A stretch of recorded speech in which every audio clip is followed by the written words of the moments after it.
I am going to start the meeting now. I see that our presenters are in the meeting. Ms. Kamish Ahmed, I just check before I start formally. Are our presenters in? Or are they still in the lobby?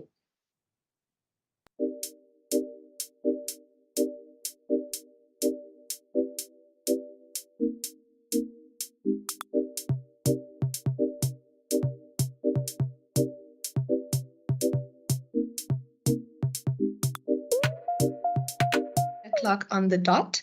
Thank you so much for joining us in the Budget Committee meeting today on this beautiful Tuesday morning. Today we will be dealing with an overview by the Auditor General of South Africa on the 2022-2023 audit outcomes on the PFMA for the Western Cape provincial departments and entities. In layman's terms, we are dealing with the audit outcomes. And we will also be receiving a briefing from Provincial Treasury on the 2022-2023 annual report process pertaining to departments and entities of the provincial government of the Western Cape.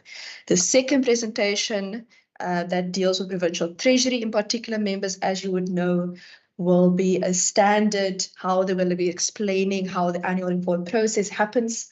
So if you check for the past 4 years, you will notice that many of the slides will be exactly the same. But this is just a refresher for us going into the annual report season. This will be followed by consideration and adoption of one set of draft minutes, followed by resolutions and actions.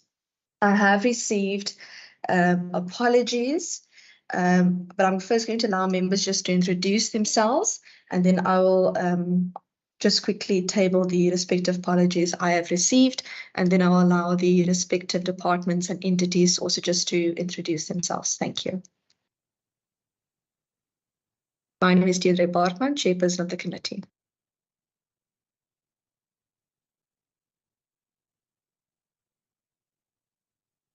Morning, Chair. My name is Nomin Kondlo, a member of the committee. Good morning.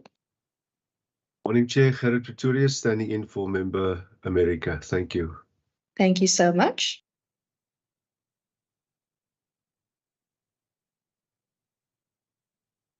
Member Mvimbi, you must remember to unmute.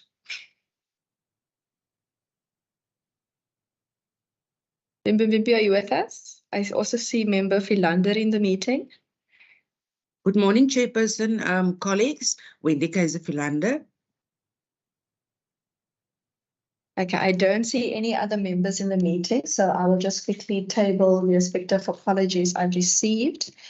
I note that Member America sent an apology. He's at the SATCO PAC meeting, which is also in the interest of the WCPP, and Member Pretorius is standing in for him. And I received apology from Member Murray, who is also traveling for the WCPP. I received notice that Member Plato is standing in for her, but I don't see him online. And then I received apology from the business unit leader of the AG, Ms. Cullen. I just quickly want to open that due to prior commitments and clashing. And Mr. Mamogwe, Mr. Fenter, Ms. Adams, and Mr. Moshlome will be standing in for the business unit leader from the AG's office in this regard. With that, I'm going to just ask that the AG's delegation just introduce themselves, those who are here, followed by the Provincial Treasury's office delegation, and then we will jump straight into the first presentation to make sure that we make finance fun again in our province. Thank you. Good morning, honorable members. My name is Thomas Mamokwe. I'm the Deputy Business Unit Leader here in the Western Cape Business Unit, and I've got my colleagues who will introduce themselves from Rian to the rest. Thanks. Good Thank morning, you. honorable members. Rian Venter, Product Champion in the Western Cape. Good morning. Morning, honorable members. Tasneem Adams. I'm the Stakeholder Liaison Manager for the Western Cape AG office. Good morning. Good morning, honorable members. My name is Tepo Motlomi from the Auditor General Office. Thank you. Good morning. Okay, I think that is everyone from the AG's office. I'm going to hand over now to Acting HOD, Ms. Cantana, and her team. Good morning, Chair and members. My name is Jolinda Gantana, the Acting HOT, and there's a couple of colleagues on the platform, so I'm going to start in alphabetical order. Adila, you go first. Good morning, committee. My name is Adila Abu. I'm the Acting Chief Director for Provincial Government Accounting and Governance from Provincial Treasury.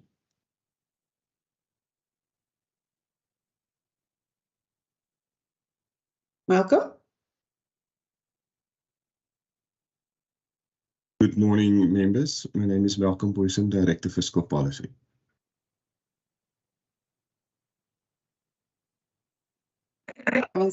Isaac? Isaac, go ahead. Okay, I think maybe we do also have on the call Mr. Isaac Smith. He's the Acting DDG, Governance and Asset Management. I'm going to ask Shirley. Shirley? Good morning, Chair and committee members.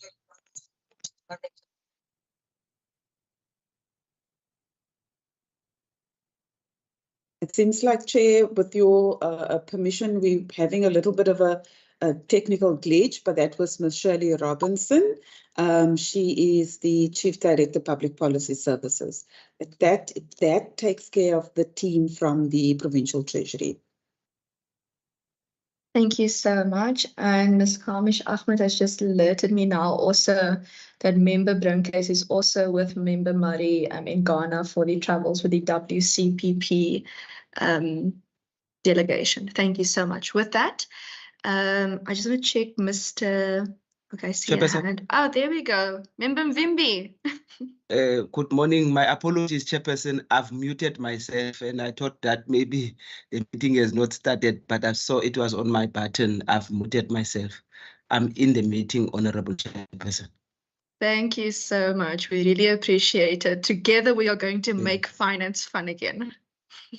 Thanks, Chair. Wonderful. Okay. With that, Mr. Mamogwe, you may flight the presentation and you may jump straight in. Thank you. No, thank you, Chair. I'm just waiting for the presentation to come up, and you can just confirm for me once you see the presentation from our office.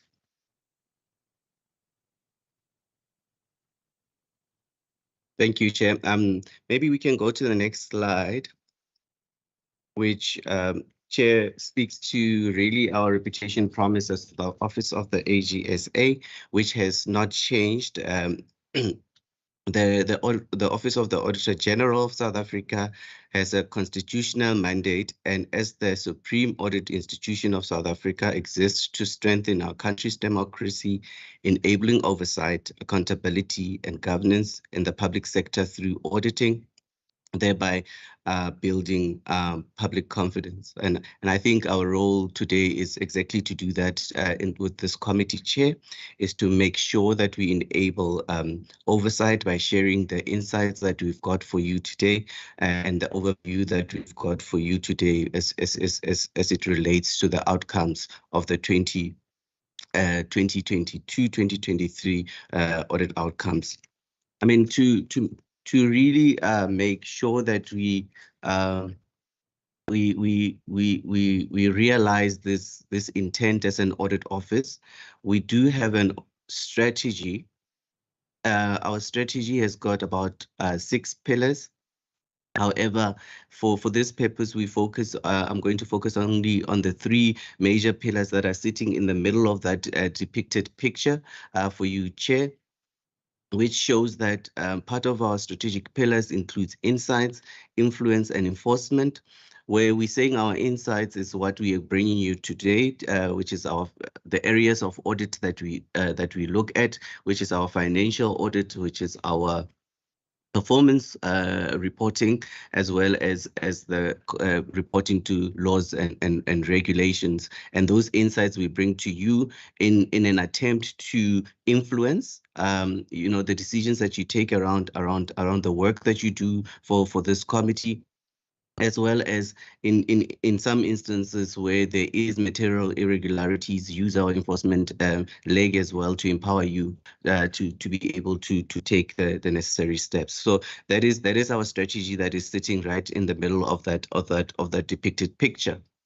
However, we do realize and recognize as an audit office that this is a big strategy to carry on our own, because we call it a culture shift 2030 strategy, where our intention is to shift the public sector culture to that is more citizen-centric, and that is that improves the lives of the citizens. And to be able to do that, of course, we can't do that alone, and that is why we've got the picture that has got all those people around it.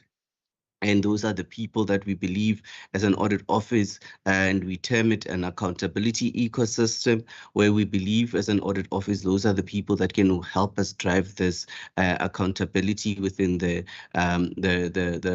public sector.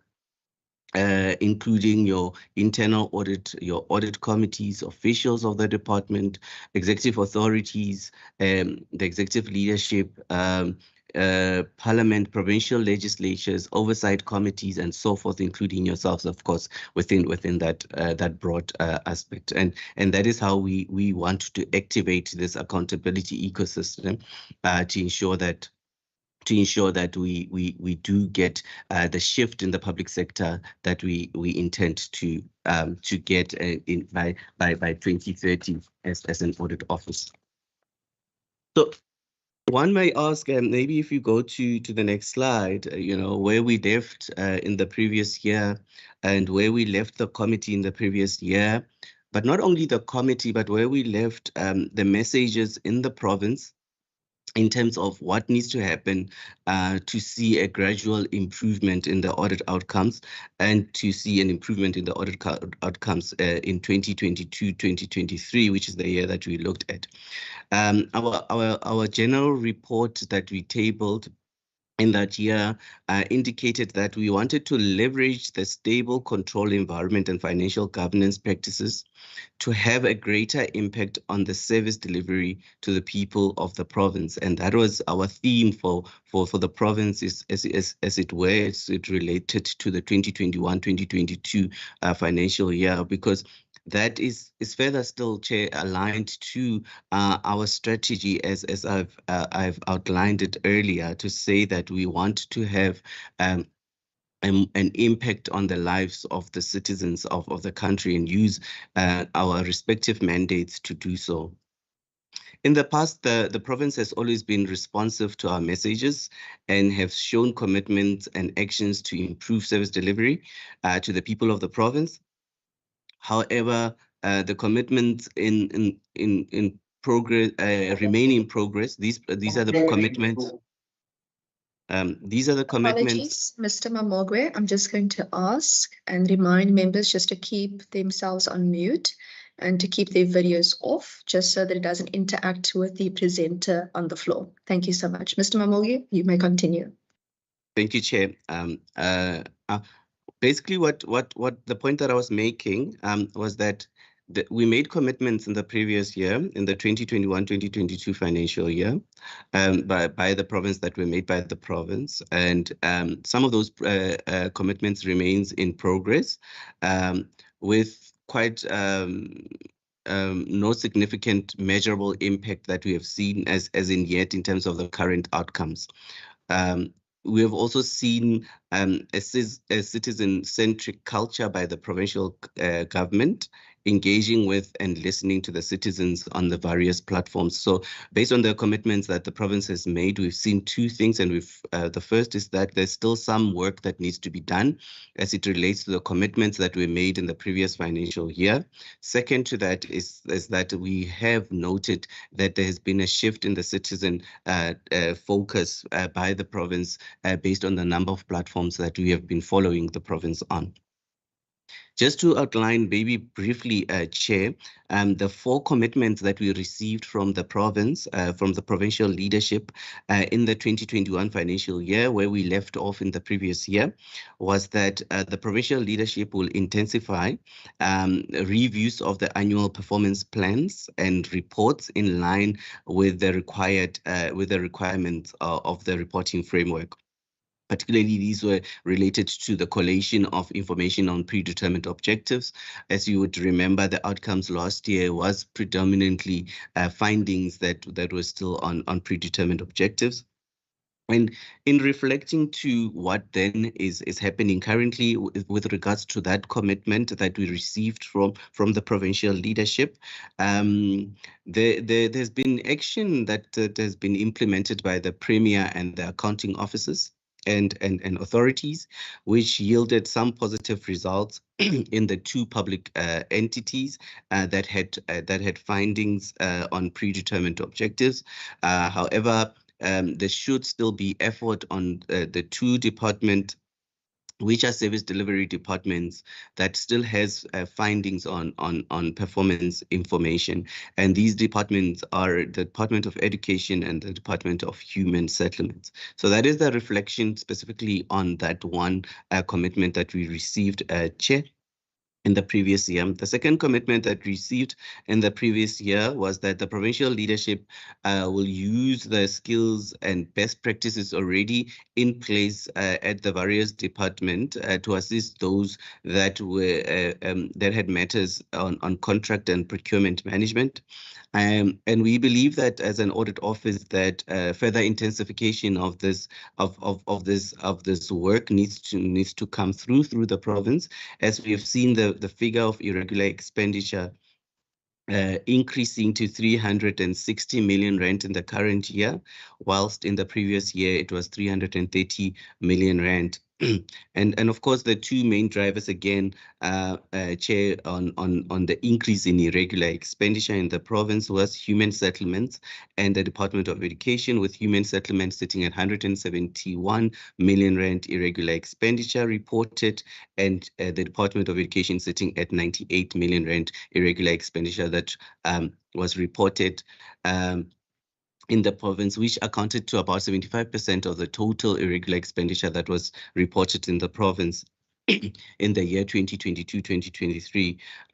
Particularly these 2 departments' irregular expenditure, 95% of those irregular expenditures that were in this department were irregular expenditures that related to non-compliance on contracts that were entered into in the previous financial years. And then the 2 other commitments that we received in the previous year and the progress on those. The third one was that the provincial leadership will continue to support and engage the chairperson of the accounting authority and CEO of Westgrow. As you would remember, in the previous year, Chair, Westgrow received a qualification in their audit opinion and compliance findings as well, to make sure that they identify the necessary root causes and ensure that they assist that entity to get a clean audit. And in the 2022-2023 financial year, what we have seen is that the entity was successful in addressing the qualification, which we have commended the provincial leadership for.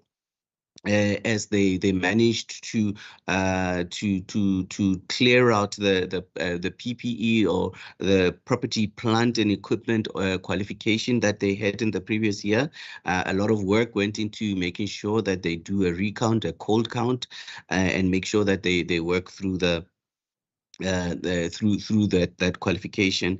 However, the timing of the improvement in the SCM unit was a bit delayed. As you understand, when we deal with compliance, it's almost at a point in time, and we can't go and correct it retrospectively. So the findings in the SCM or in the supply chain could not be timely corrected in the 2022-2023 financial year. We have also noted that there's been some work around capacitating the supply chain unit of Westgro to try and work through those findings that are still remaining within the SCM finding. But however, we commend the entity for having improved that qualification, and for the province having intervened accordingly to ensure that they work through and support the entity's leadership to get to that qualification. The last commitment, Chair, on the slide speaks to the Department of the Premier continuing the coordination within the province with the Provincial Treasury, local government, and other partners in the accountability ecosystem, as I've depicted it previously. And this is really to drive, collaboration and to make sure that there is continuous improvement in the lived realities of the and experiences of the citizen, and to continue to improve on this. I think we have seen, as I've indicated earlier, that there is a focus on the citizens. There's collaboration between the three departments that we have seen as well, and this is also further, the audit outcomes are further a testament of this collaboration. The Department of the Premier also continue to review the performance plans for alignment to the national and professional goals, and also monitors the actual performance against these targets on a quarterly basis. However, in the housing space, Chair, the province still continues to struggle with the needs and the delivery. I think we will also unpack that a little bit later on in our presentation, as there's still findings, as the province is still finding better ways to manage the current and future needs in the infrastructure space within the province. I think, with the influx of people into the province, the housing needs increases and so forth, and that need in terms of just being able to address it, the province is still having some work to do. If we can go to the next slide, then, and these are the commitments, Chair, from the previous year, and how we have been tracking them in terms of implementation from our side. Chair, what we have on this slide is the actual audit outcomes in a summative format. What you'll see that we have depicted the outcomes based on what was sitting in the last year of the previous administration. And since the last year of the previous administration, which was the 2019-2020, and now, you would see that the clean audits have increased, particularly by 2, and the financially unqualified with findings decreased by 1, which is an improvement in these audit outcomes on a year-to-year from the last year of administration to 2022-2023 financial year. One of the clean audits is the Atlantis SEZ, which is a new auditee from the 2021-2022 year. The 4 auditees with financially unqualified in the 2019-2020 year were Education, which had findings on PDO, was Casidra, which had findings on PDO and compliance. There was about Gambling and Racing Board, that was compliance findings, and Westgro that had compliance findings in that 2019-2020, in that last year of administration. 2 of these auditees, if you look now in 2022-2023, which is Education and Westgro, remained in the category of unqualified with findings. although Westgrow even went to a qualified audit opinion and now is back in the category in the current year, which we have commended as that is an improvement. Then you'll see how those are the auditees that are sitting in those various categories. Chair, over the 4 years, a slight improvement has been experienced by the province, and this we really do commend the province for, with the issues just being a combination of reliability issues on PDO and compliance issues relating to procurement of those entities that are sitting in the yellow block or in the yellow zone, and in the yellow zone particularly. Those are the oddities, the 3 oddities that are sitting there.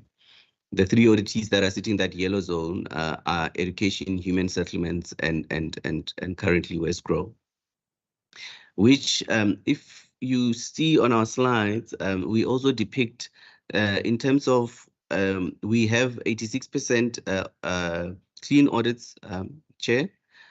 Of that 86%, those are auditees that are carrying about 62% of the province budget. So that is also an important, aspect to note. And the second part is that those that are sitting in the yellow zone, which is your unqualified with findings, which is 14% of the auditees in the province, are carrying the province's 38% budget. The budget for the province is about 80.9 billion rand. So 38% of that 80.9 billion rand is sitting with auditees that are receiving audit opinions that are unqualified with findings, whilst 62% of that 80 billion rand approximately is sitting with auditees that are producing clean audit outcomes. So I think the auditee that improved, which is Casidra, I think Casidra just improved their PDO findings that they had in the previous year, and I think I've spoken about Westgrow in terms of the issues that Westgrow has in their SCM space that they couldn't quite fix in the current year, whilst they have successfully fixed their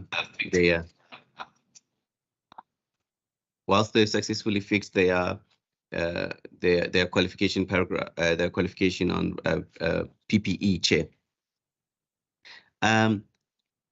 While the 2 other auditees that are sitting in the yellow zone that maybe are noteworthy, Chair, is human settlements, which still has findings on PDOs, which are reliability findings on PDOs, and the Department of Education, which also has a finding on one indicator on the PDOs as well. We have to note that the Department of Education in the previous year had 2 findings on PDOs, but have successfully managed to only be left with 1, which is a gradual improvement. However, more work needs to be done to just make sure that the control environment is sound in that department, to make sure that it gets to clean and clear on clear all the findings that relates to PDOs, and ensure that there is a sound control environment to sustain those outcomes. Chair, I think that takes care of this slide really for us, as it just it indicates what is sitting there. If we can then go to the next slide, maybe on the previous slide, I think if you go back to the previous slide, Seppo, I think on the previous slide, Chair, we really do want to commend the coordinating departments.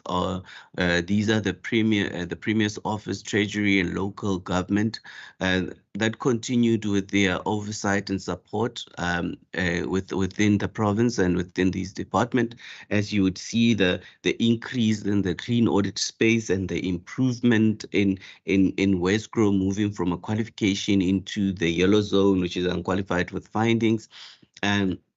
And that support that promotes a culture of good governance through, through the corporate governance and review outlook processes implemented in the past, as well as assisting with the skills shortages even in the other, other spaces, including municipalities.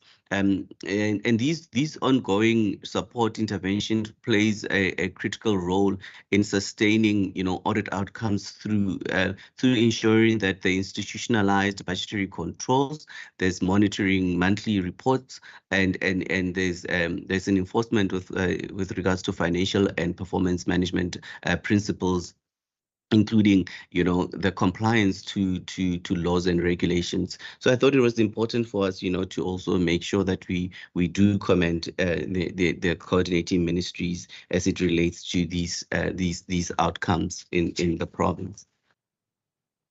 If you can then go through the 3 areas, Chair, as you would know as well, that we look at, particularly we look at 3 areas in our audit process, which is we look at financial statements, we look at performance reports, and we look at compliance to laws and regulation. To laws and regulations. If you look at then, as it relates to the quality of the type of financial statements that we received as an audit office, all the financial statements in the province were submitted by the legislated deadline, which is the 31st of May, and we received those financial statements. I think we should commend the province as it relates to that.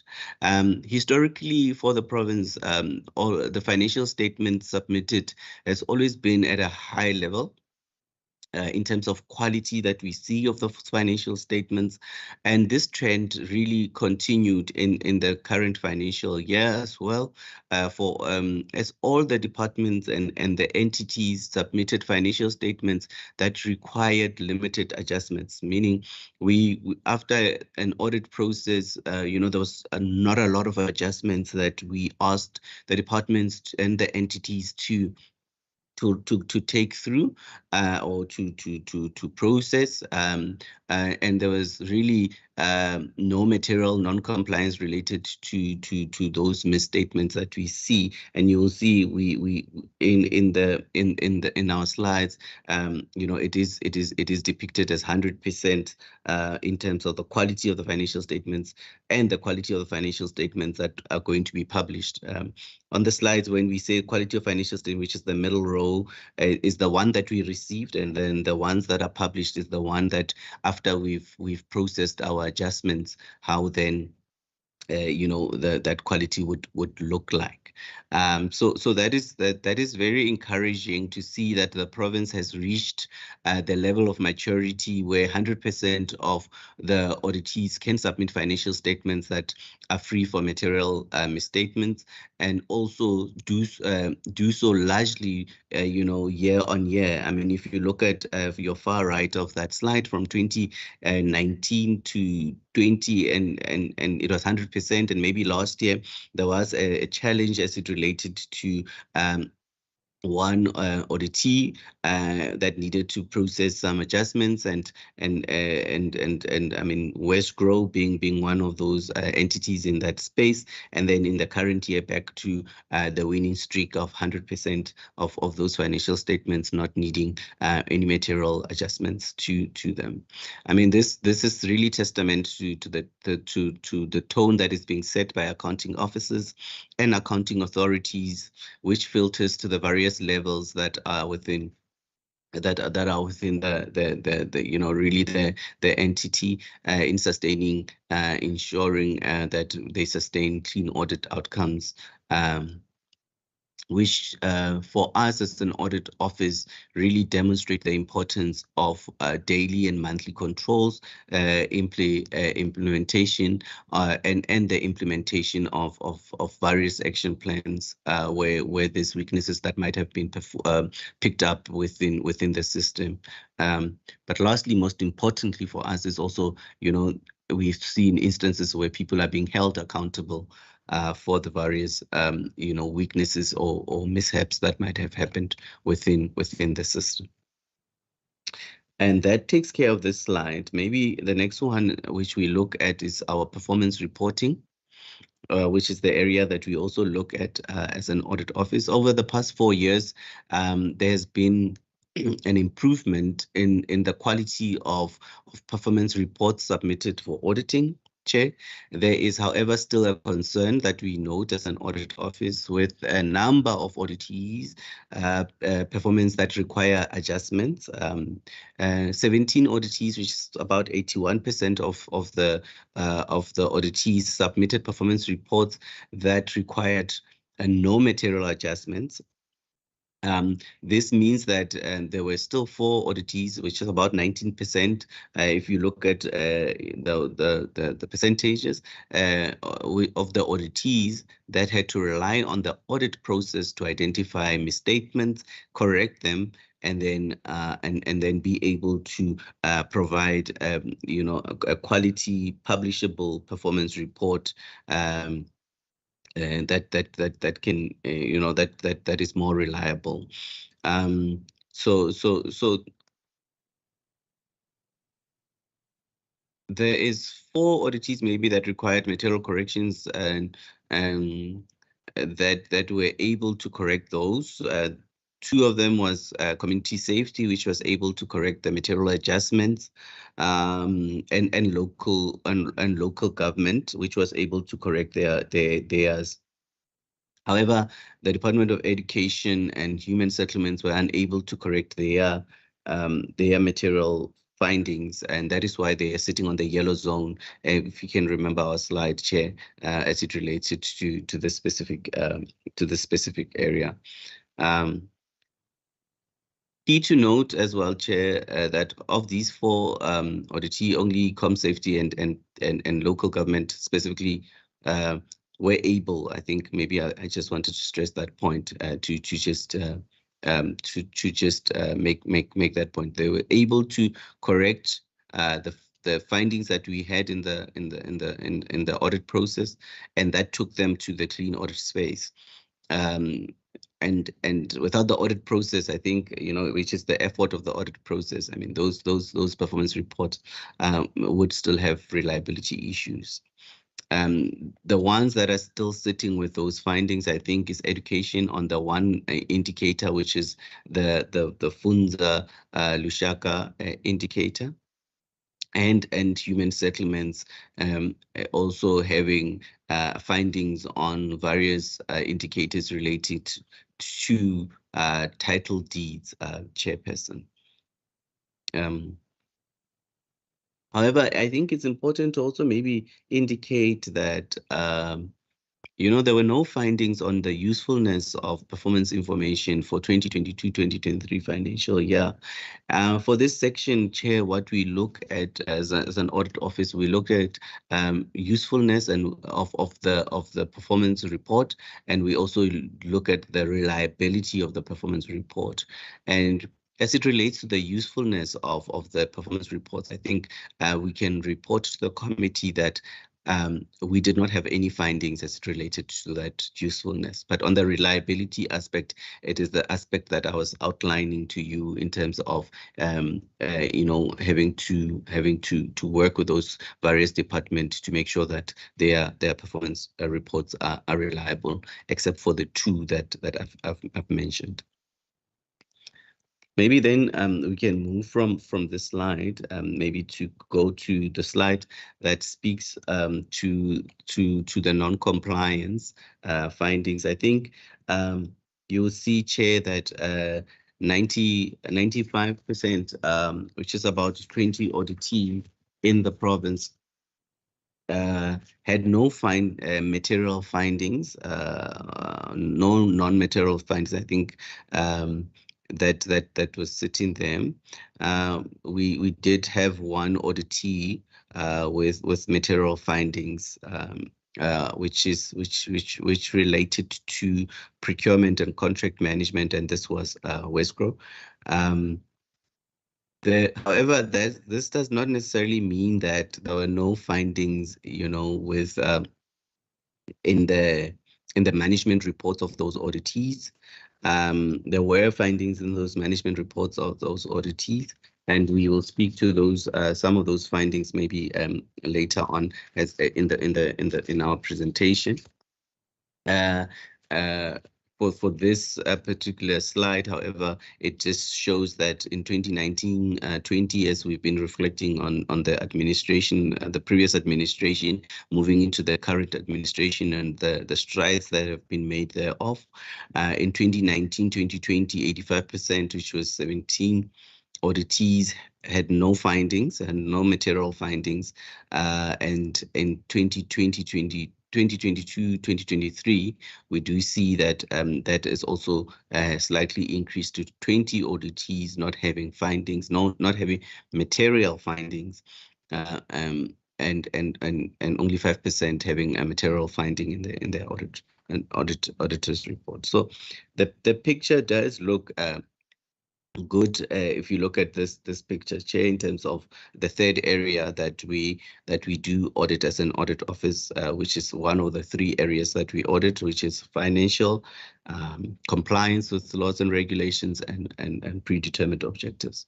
So that in those three areas, you will see, Chair, there has been really movement in terms of the quality of financial statements that we receive, findings on compliance with laws and regulations, as well as around the findings of predetermined objectives that we have seen. Maybe then we can move to the next slide. This slide speaks to supply chain management. I think we do focus on supply chain management here because it is one of the areas that tends to be very contentious in the space. Overall, the picture is positive, especially since the area of procurement and contract management is a complex area. I think we sit in a lot of discussions of the departments and the entities around the applications of the various laws and regulations and prescripts that are applicable. Since the prior year, we have seen a regression in the findings at a management report level. So you will see in the previous slide, Chair, maybe if you go to the previous slide, we indicate that these are just material findings. But if a finding is not material, we keep it at a management report level.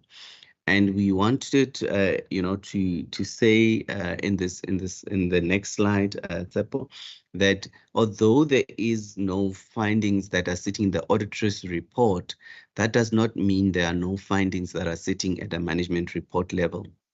Because at a management report level, many a times what we see is that the findings will sit at management report year 1, year 2, and year 3. That findings suddenly starts to be material, and they start to impede on the various departments and the entities' ability to maintain clean audits. So we do tend to caution our auditees about findings that are also sitting in management report level. But as a quick, really update on this specific slide, you'd see in 2022-2023 we had 10 auditees that with no findings in the management reports, right?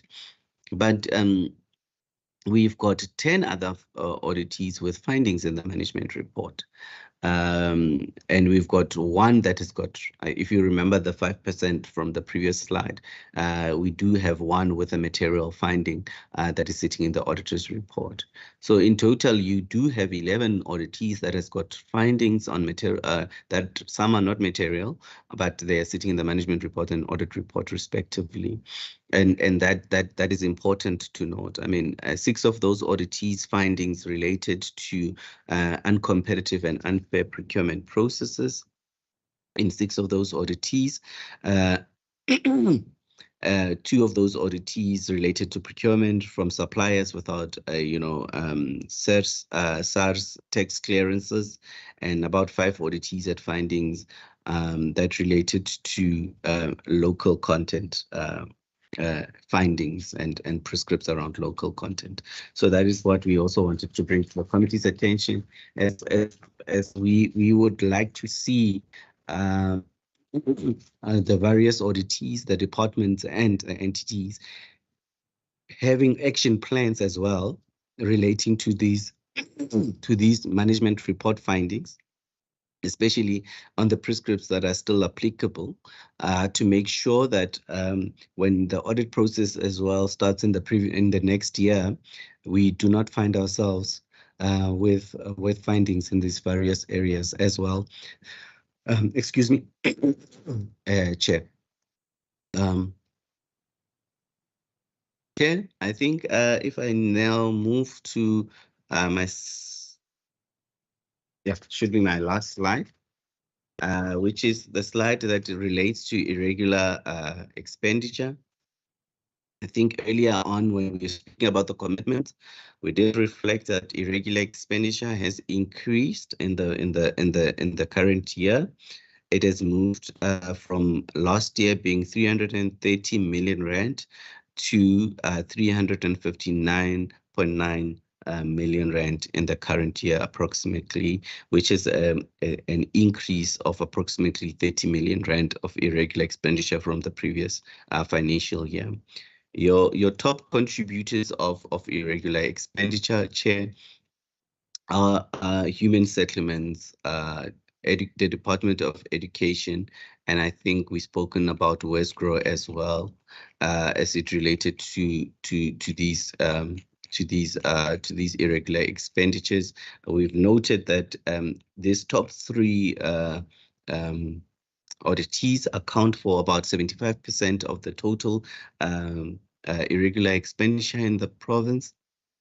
And of this, you would see that the irregular expenditure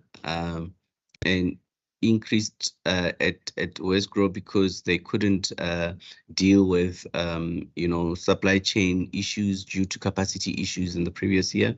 I think at Westgrow, the non-compliance also related to the bid adjudication that was not always done appropriately as it's required to be constituted. At human settlements, this related to security contracts, that were entered into 3-year contracts that were entered into in the previous financial years, which were 3-year contracts that were entered into. At education as well, I mean, that 98 million rand, the bulk of it related to prior years multi-year contracts that the department had entered into, Chair. I think that also takes care of this slide, and there was no qualification that we've expressed on the irregular expenditure in any of the departments. Chair, we do not, we have not as in the province as yet. As it related, as you know, in the previous year, when we came to you, Chair, we've spoken about material irregularities. In the current year, Chair, we have not brought you any material irregularities, as we have not yet reported to accounting officers any material irregularities. Chair, I'm going to give back to you. That is our last slide, and we will field questions if there's any. Thank you so much. That is such a wonderful presentation, Ms. Mamogwe. I did a quick calculation of the irregular expenditure of the 360 million divided by the 80.9 billion rand budget of the 2022-2023 financial year. And if my calculations are correct, it's 0.444% of the total provincial budget, which is quite a feat, and we are proud to be able to hear about the 100% unqualified audits. Colleagues, I'm now going to open up the floor for questions to the AG, and then after our rounds of questions to the AG, we will deal with the Provincial Treasury presentation. Thank you.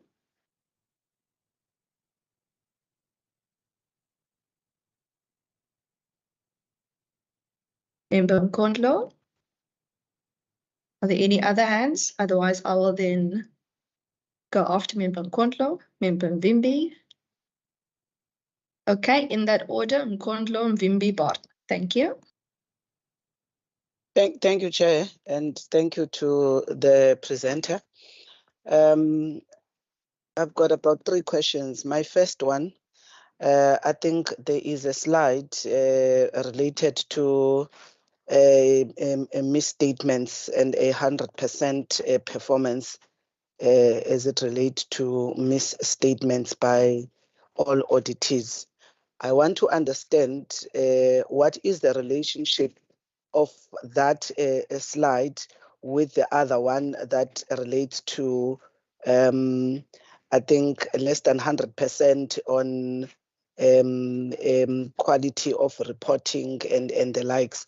So I'm just trying to understand in terms of auditing terms and representation, how do the two relate?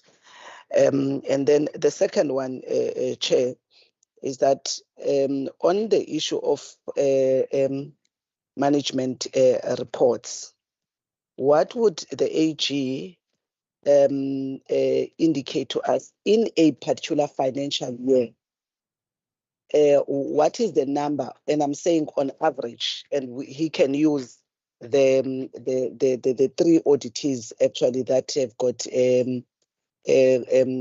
unqualified audits with findings, just to demonstrate the point that what would be the number of iterations of management reports that the AG would be interacting with the respective auditee to a point of the issue being resolved, as you indicated that some of the issues might not be in the actual final audit, but remaining in the management report. So I'm trying to understand, that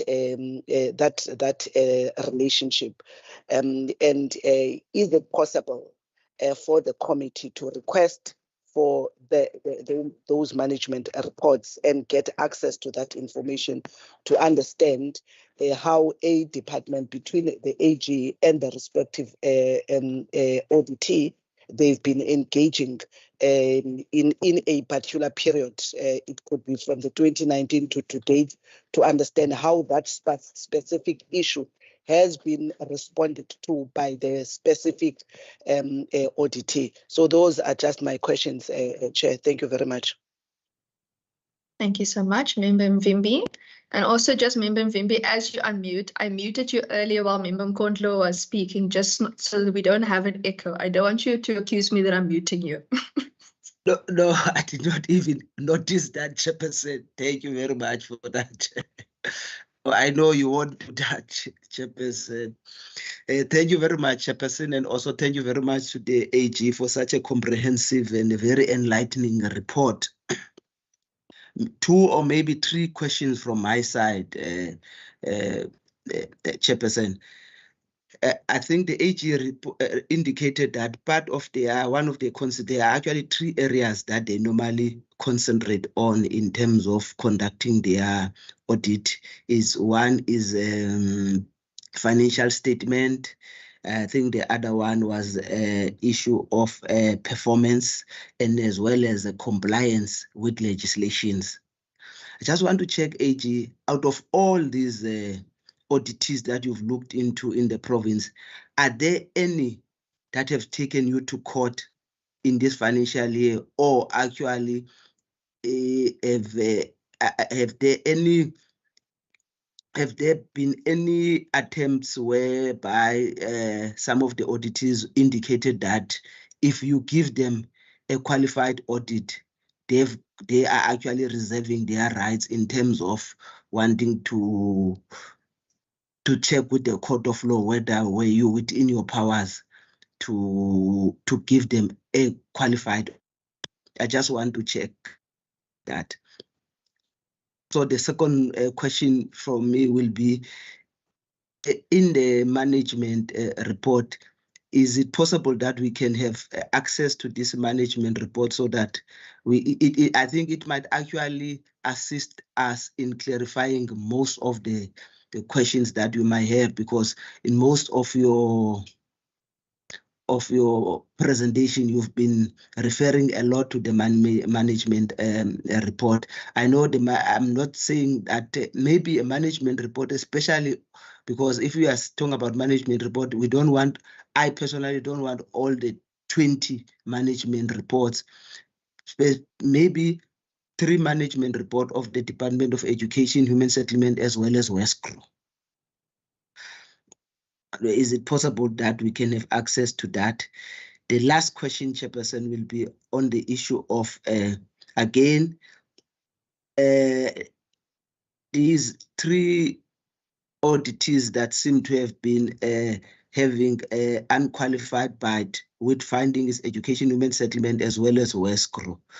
And it's actually on most of them, I think it's on procurements, because of the previous contract that were taken. So now, does this mean that, because this was the same, I think it's the same report that we received the previous year, does this mean that this might have a recurring effect that might actually lead them, will they be able to correct this in the next financial year so that they can have a clean audit or an unqualified audit without findings? Thanks, Chairperson. Thank you so much, Member Vimbi. Regarding my questions and comments, firstly, and this is probably more to the Provincial Treasury, I just want to welcome the Atlantis SEZ as a new auditee this past financial year, and also congratulate them for hitting the road running with receiving a clean audit. My first question is whether or not there's been any fruitless and wasteful expenditure that has been identified as Mr. I'm just going to mute everyone here quickly. Okay, colleagues, just a reminder, if you're not on the floor, just to please keep your mic and video muted. If you're on the floor, live your best life. Okay, so the first question was regarding whether there are any fruitless and wasteful expenditure. And secondly, I want to find out, how does the provincial audit outcomes compare in respect to the other provinces? We have now received this information, this news, that this is essentially the best audit outcome in the past 5 years.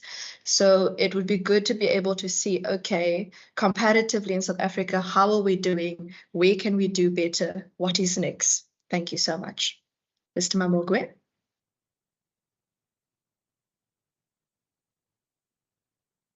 Okay, let me unmute. Thank you, Chair. Thank you for those questions. Very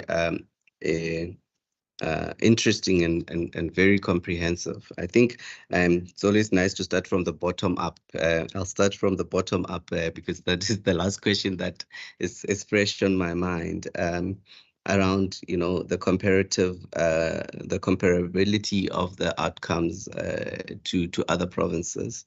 So, Chair, as you might know, that the Auditor General will be tabling our general report that will be outlining this comparative picture for everyone in the country. that will be sitting in that report, even including the nuances around this comparison.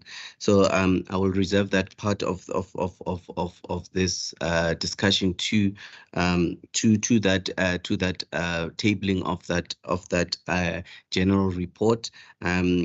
She is currently also going to be going into discussions with various provinces to then speak to those provinces around their respective outcomes, and then we will then come and present and she will present then the national picture.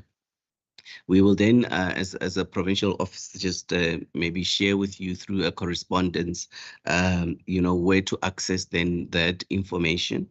That shows a comparative picture. I think that is just that. But what you also know that in the PFMA space, or the department space, and the departmental entity space, particularly we also have national departments as well, and we have SOEs and all those entities that fall within the requirements of the PFMA. So also those results will be sitting in our general report that we will give you access to once this has been made public and it's been tabled. I guess you will understand that we will be limited, Chair and members, by what is public and what we make public to yourselves as well. I think this is similar to the questions around management reports, around whether the management reports can be made available to the committee. I think ours, when we call them management reports, Chair, it is for the consumption of management as it were from our side. And this is, I believe, the question that was asked by my member Mvimbi around management reports and making them available. You can get them through the department, but never through the audit office. As from our side, our distribution of those management reports is limited to the department. I think there's been quite a big contestation as well, I guess, around management reports and sharing management reports, but we are unable to, from ourselves as an audit office, to you, Chair, and members too. But however, that you can request through your probing with the discussions with the departments as well, and potentially even use provincial treasury and others spaces of influence that you've got to try and get access to the pertinent issues that are sitting in those management reports. What we do, and that is why we only we came to the committee to say, and if you go to that specific slide on SCM, we came to the committee specifically to speak to to those issues that are still sitting in the management report around procurement and contract management, because we do note that sometimes these findings end up being material, and we don't want the province to regress because of findings that have been sitting in management reports for a long time. So we put that as almost like an emerging type of section within our presentation, Chair, and that is the reason why we had it there. And I'm hoping that the committee will not misinterpret that as it being findings that are material, because they are not material findings, but as findings that the department needs to still work on, and for the department to be able to effectively work on those things, they need to come up with credible action plans that are monitored on a quarterly basis. I know Treasury does work around monitoring of those action plan, but maybe for this committee as well to just be able to, and through other structures as well, be able to then monitor with and play oversight role on those action plans accordingly. And that is the context that we brought these management, reports issues to yourselves. I think that takes care of the question around management report. I think it was asked twice, right? But what we can maybe put context into in terms of the one on the management report that was asked by Member Nkondlo, around the interactions that we've had and the relationship and so forth. I think within the audit process, we have, I think, multiple interactions with the auditees on various issues. So we'll have even weekly steering committee meetings where we discuss these findings to try and correct them. These meetings tend to be for reasons where we get more information around an issue. We consult on the technical interpretation of some of the issues that we've got. We consult with lawyers in some instances, if it's complex legal matters. So these steering committees are are really geared to make sure that we clarify some of these areas within law that needs interpretation. So for that reason, there's multiple opportunities for us to sit around the table with the various departments and entities, the HODs, the CFOs, and the chairpersons of the boards in some of these entities, just to make sure that we get to interpret the requirements properly and come to an agreement in terms of what the correct interpretation of those laws and regulations are.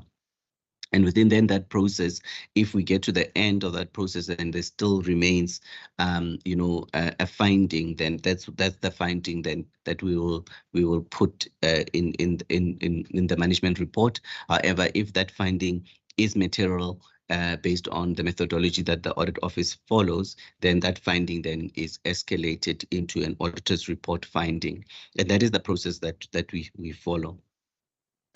Some of the things that some of these discussions from the audit steering committee meetings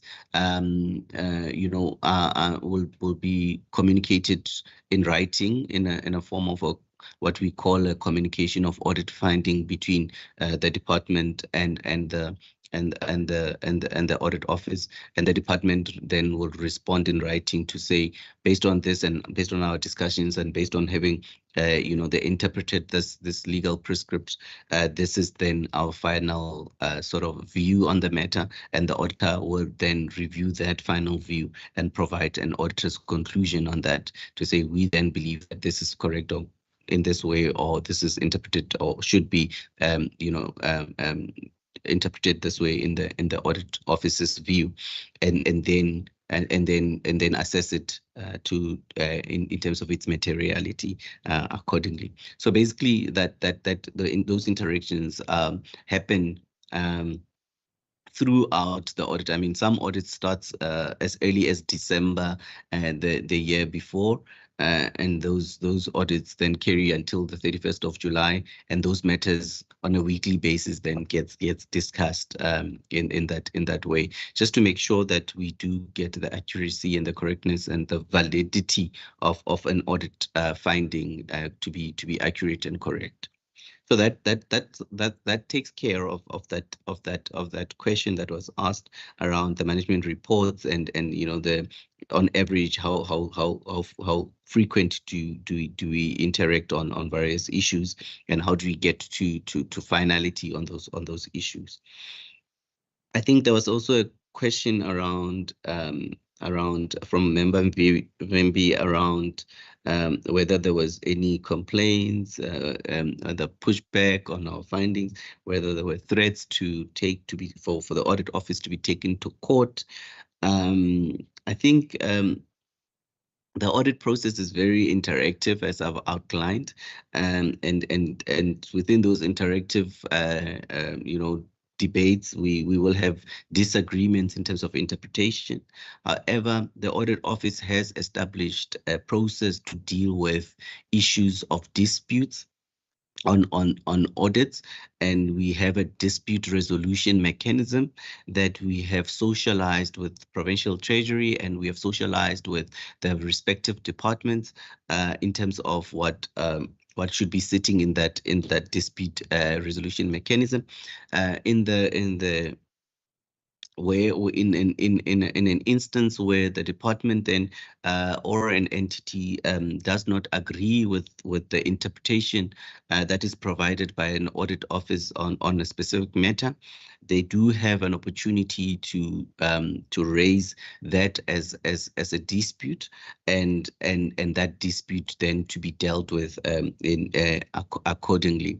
And we did have some disputes that were closed during the audit process, meaning they didn't escalate to either be arbitrated by the head of portfolio or by the head of audit. They were just a dispute that happens within the normal course of the business, and with that could be resolved by the various senior managers and those that are responsible for the various audits, and the support that is provided by the business unit leader, Ms. Cullen, and myself, and Ashley Ockles, who is also the deputy business executive as well, in support of those various teams.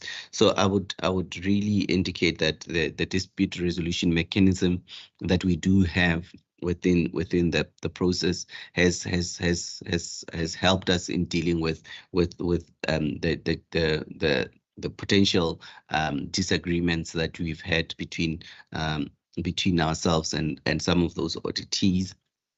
And the auditees then, in many instances, were satisfied with how the disagreements were then resolved, and the audit office was also satisfied in terms of the conclusions on those various disagreements that we had. I don't recall them really being more than 5, Chair, if my memory serves me well, but they were not there were not a lot of disagreements that got escalated into disputes in the current financial year. So that dispute resolution mechanism is what we have in the audit processes to help us deal with those issues. I think the other question that was asked related to the slides that we had, and that is the question that came from Member Nkondlo. I think maybe Tsepo, if you can put on the slides so that I can maybe respond.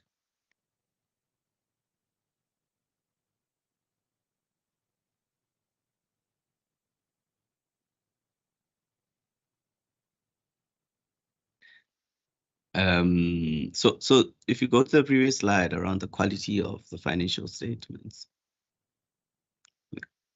Yeah. Okay. So if you start the next slide, the previous slide, quality of the financial statement. Okay, so this one shows that as it comes to the financial statements, there was no findings. The adjustments that were there were very minimal. So the credibility of the financial statements that we received was good. All right. The next one, which is the one I presume that the question was geared at, is is this one. So what we do as an audit office, Honorable Member Nkondlo, is that we get annual performance reports from our auditees, and then we start auditing those annual performance reports, right? So that is about 2 things that we look at, right? We look at whether those annual performance reports are useful. We look at whether they are reliable, meaning reliability focuses on whether the numbers that they put there, be it the target, be it the reported performance, whether those numbers can be supported by evidence that those are the activities and those are the things that the respective departments have in actual fact performed. Excuse me. And when we look at those reliability findings, we then those reliability processes that we confirm, we then found that there was 81% of those auditees were actually good. You know, they gave us a good set of financials, performance report that is supported. So 81% supported, you know, their achievements on their reports. Then what then happened is that there was this 19% that couldn't support the reliability of their reports, right? Meaning they couldn't give us supporting documentation that supports the numbers that they have reported on their annual performance reports. Of that 19%, then we said, okay, as audit office, let us work with you to try and get these numbers to be correct. What support do you need? How can we get those supporting documentations? And then we work through with these departments. And two of those departments and entities, which was ComSafety and the other one, I'll just mention the other one just now. Then two of those departments could be able to then correct the things to actually be still be good, meaning to support those numbers such that those numbers then are a correct reflection of the actual, that is ComSafety and local government chairperson, so that it can then be a good reflection of the numbers that are sitting in their annual performance report. But two of them could not do it, which was the Department of Education and the Department of Human Settlement, that couldn't correct the numbers in the annual report such that those numbers that are sitting in the annual report are reflective of the true achievements that that they can support with supporting documentation. And those departments, education specifically, was just on one indicator, which was the Funza Lushaka indicator, which is an indicator that deals with the placement of those bursary holders of the Funza Lushaka. And then the other one was on the Department of Human Settlements, which was various indicators that dealt with specifically the title deeds, that they couldn't provide us with sufficient supporting documentation and supporting evidence for us to be able to say that the numbers that they're putting in their respective annual performance reports are then numbers that are reliable for the readers of that specific report to rely on them as correct numbers. Specifically for those two departments and those one indicator for the Department of Education and the various indicators for the Department of Human Settlements around title deeds, the registered specifically. So that is basically what this slide tried to depict, and the type of the misstatement. So when we say misstatements, just basically errors, and the errors that we picked up as we started auditing, and the process that we followed to try and at least get the numbers to be correct for some of the departments as far as we could as an audit office, and working with the department, and then those that we couldn't do it, which is the other 10% or the other two departments, being the Department of Education and the Department of Human Settlements. I hope it almost clarifies the slide in terms of what the findings were for those 10% that we couldn't correct. However, for the other 10% or 9% odd that we couldn't, that we worked with to try and really get their publishable performance reports to be of good quality, to be reliable, so that the readers of those documents can be able to say that the achievements that the departments have reported is truly the achievements that the departments, there's accuracy, some level of reasonable accuracy in terms of those numbers. So basically that is what this slides, and I'm hoping that it answers the question around that. The last question around fruitless and wasteful expenditure. Rian is on the call. I do know that there was a small amount of fruitless and wasteful expenditure in the province, and that I don't have it offhand in terms of the figure, but we did not deem it important for us to bring it to the committee, just based on just the how big the number was. But Rian can provide the number if he has got it offhand.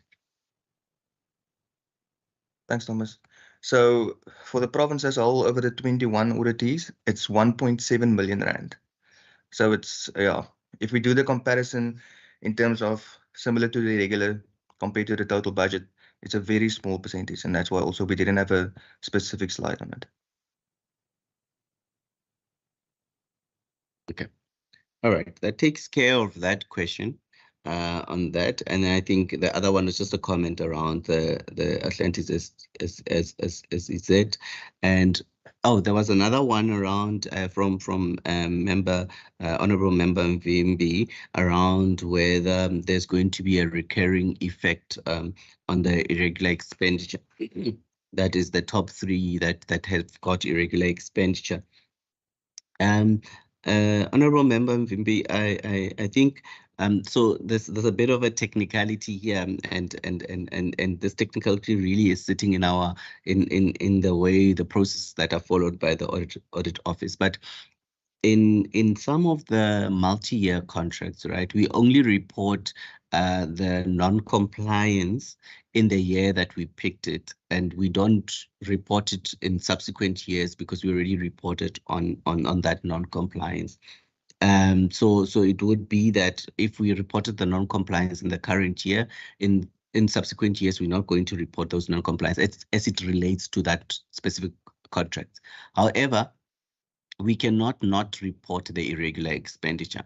So we have to report the irregular expenditure that the department is incurring as it relates to those contracts continuously, unless that contract gets condoned by law and gets ratified in that way. That's one. Two, if the departments also self-disclose these irregular expenditures and go through a process of trying to write them off and so forth. There's also technicalities in terms of how we deal with those on a year-on-year as an audit office. But in the main, what we do, Chair, is that we do then assess what the department has done with the specific contract, even a multi-year contract in that year. Okay, has it incurred expenditure on that contract? Has that expenditure been disclosed? Has the accounting officers considered writing off those irregular expenditures? Has the Treasury gone through a process of trying to condone with the department those irregular expenditures, and then go through whether obviously the materiality considerations in terms of consequence management as well on those various contracts and so forth and so on. So there are those considerations that we also make on a year-on-year as it relates to a specific irregular expenditure multi-year contract. So that does not outright mean that a department or an entity would be on the back foot of a specific recurring finding. However, it would depend on what that department and entity has done as it relates to that multi-year contract in the year that we will be auditing, whether through condonement, through write-offs, through making sure that they self-disclose their irregular expenditure, and so Chair, that is how you normally go around multi-year contracts in terms of auditing them, and in terms of how the departments also might have to deal with them through write-offs and condonement processes. So yeah, so Chair, I think that was the last question. I'm trying to tick them off as I'm going as well, just for ease of my own reference. But I think I've managed to get through all three of the honourable members that have asked the questions. Thanks, Chair. Back to you.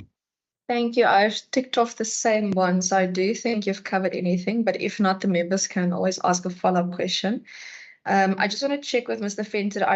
I did the calculation quickly now. So 1.7 million divided by 80.9 billion, I'm getting to 0.002%. So it's quite negligible. It's almost 0%. Am I correct in that calculation? Yes, if we round, it'll basically come to 0%. So if we round to 2 decimals, it'll be 0. Okay, thank you so much. Member Nkondlo, are there any other hands? If none, then I'm going to close the round after Member Nkondlo. Thank you. Thank you, Chair. Chair, thanks for the response from the AG. I want to go back to my question on the misstatements versus the performance reporting, and I wish the colleagues to just try to be as simple as they can, understanding that auditing jargon can be very technical to an ordinary person. Because what I tried to understand is actually the relationship between these two and the meaning. Because on one hand, if you say 100% quality submissions, that I'm assuming, and I want to be corrected if I'm understanding this in the most simplest way, that the 100% you are referring to is that the quality of evidence of how the money was spent by all these departments has been 100%. Is that what it means when you talk about the quality of the financial statements vis-a-vis the almost 10% of the 3 entities you're referring to, where some of the information, you actually even mention the specific programs. So it would mean whilst the money and the evidence of spending that money is there, which means receipts and everything done properly. On these ones, on the performance reporting, what you are suggesting is that you could not get a similar quality of evidence that proves that indeed those particular programs, as per their annual reports, were delivered. So I'm trying to understand. That's why I was asking in the main, beyond just explaining what is a financial statement performance versus the other. I was trying to understand the relationship between the two. So I think if you can just be pedestrian with me so that I understand. The second last question that I have, Chair, is that I'm just trying to understand on the issue of the local content. Can you be specific if you do have that information on the issues of local content? Because my assumption is that local content would form part of the legislative requirements on government policy. So what exactly, when you speak about a non-compliance around local content, and what would have been the response of the department? And I would even be happy if you mentioned that, so that when we make the individual engagements with the department, one is able to further get a more detailed report around that issue. Thanks. Thank you, Okay. Mr. Lamogwe. Okay, now thank you through you, Chair, and thank you very much for that question. I think the question on the misstatements, maybe Tsepo, if you put back the slides, I think, and I think I sort of understand what the member would want us to explain. Maybe if you go to the slide on, so there's this slide, there's 3 slides. Just go back to the quality of financial statements. So when we look at the quality of financial statements and we look at the basically the adjustments that needed to be made due to audit process, And those adjustments might include that we had found that we couldn't get supporting documentation for payments that were made, or we couldn't get supporting documentation, or we couldn't even get some assets, or it's a range of those type of findings that we might have had on an audit process that led to us asking the department to make, or the entity to make, an adjustment or to make a correction on their financial statements. So you are correct in saying, member, that when we talk about the quality of the financial statements, and we link this quality of financial statements to the adjustments that needed to be made, it indirectly means that yes, we couldn't find any reason to say that the financial statements have got errors or they've got misstatements. Meaning, we couldn't say that the monies are not accounted for. So we couldn't say that as an audit office. We based on the financial statements and the quality of the financial statements that we do. Because remember, this is a report. Financial statements are a report. So in the main, everything that needed to be reported has been reported. And we couldn't find instances where there wasn't supporting documentation for what has been reported, including whether that has been, and I mean, our the tests that we do includes us confirming if in some instances, there was occurrence of the transaction, including whether the transaction was accurate in terms of whether the money was accurately recorded, and whether there was really a service in terms of some of those things that we look at in a form of what we term an occurrence. So yes, I think in that way we can confirm that there were no adjustments that needed to be made, and for that reason we got sufficient support of the numbers that were sitting in the financial statements in terms of how the department has gone about reporting on those numbers. I don't know if that covers that one space, because I want to move to the next one. So basically, Mr. Mamogwe, and I think what we also ask for is, like, for example, my constituency is Laingsburg. So when I speak to people in Laingsburg, I will be like, okay, so whether it's good or bad, the stuff that is reported in the annual report, in the financial misstatement, that 100% means that we said everything. Yes. Everything that we had to tell the Auditor General, we told them. Yeah. In layman's terms, is that is what you're saying when you speak about quality of financial submissions. Everything we were supposed to tell you, we told you. Yeah, we did. And in terms of then what goes in there, in terms of the detail, then I mean, one has to then read the report to try and analyze whether some of those things, like the ones that we try to lift, like irregular expenditure sitting there, what is sitting in those irregular expenditures, those type of things then becomes the detail that one would then have to unpack what is sitting in those financial statements in terms of the good, the bad, and the ugly, like in your example, Jen. Maybe the second part of this part of it is in the performance, which is the next slide.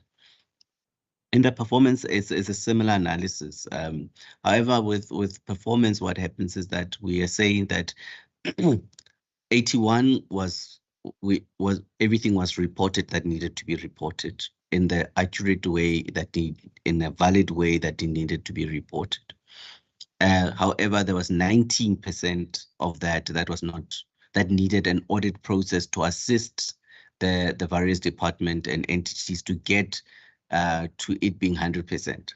We couldn't get to 100% of them telling us, or the departments telling us exactly what they've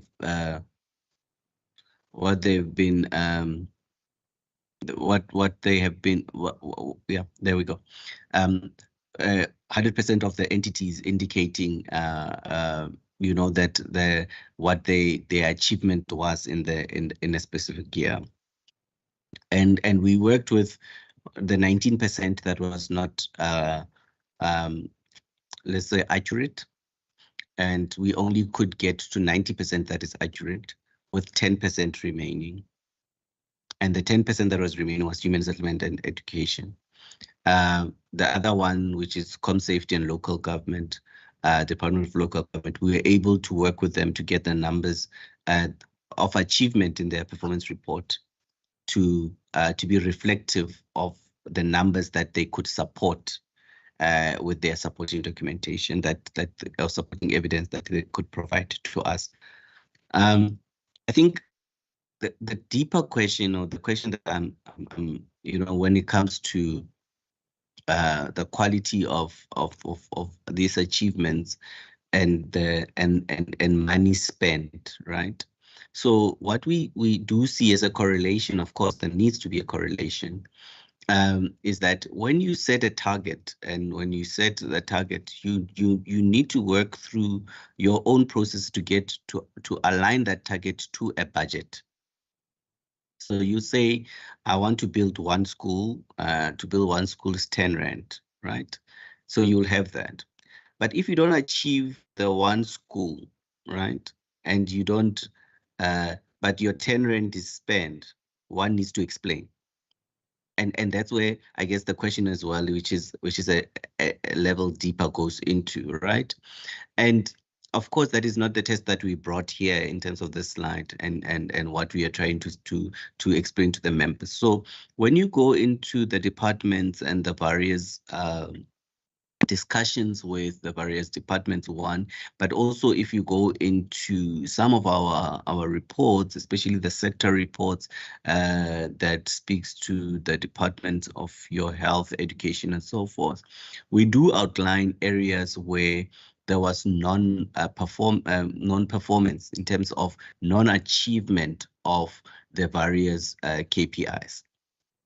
And in those instances, the department and the requirements of the reporting framework requires that the departments go and explain to the readers of the financial statements and the performance report the reasons why they didn't achieve certain things. And in some instances, in terms of budgetary implications as well, what does it mean for that non-achievement that must be sitting in those reasons as well. We do look at those reasons as an audit office in terms of whether those reasons are plausible, one, but two, we do not then report those reasons in the auditor's report. We just have them as part of our annual management reports. If we do put those, if we do pick up something that relates to presentation of the performance report.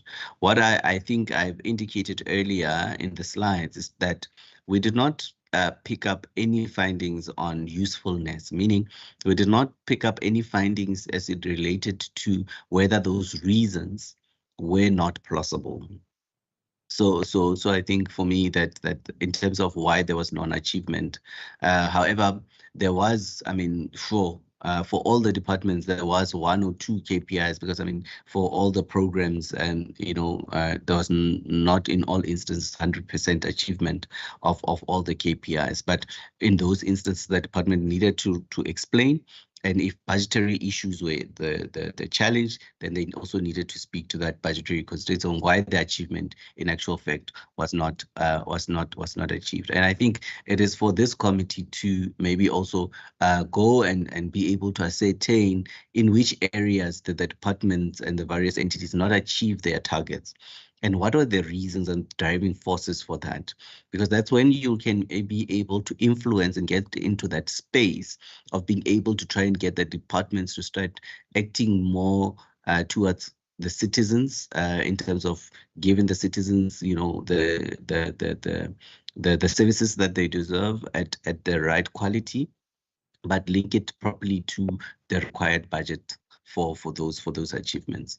But this does not reflect the non-achievement of targets on a wrong control, but reflects what has been reported as an achievement.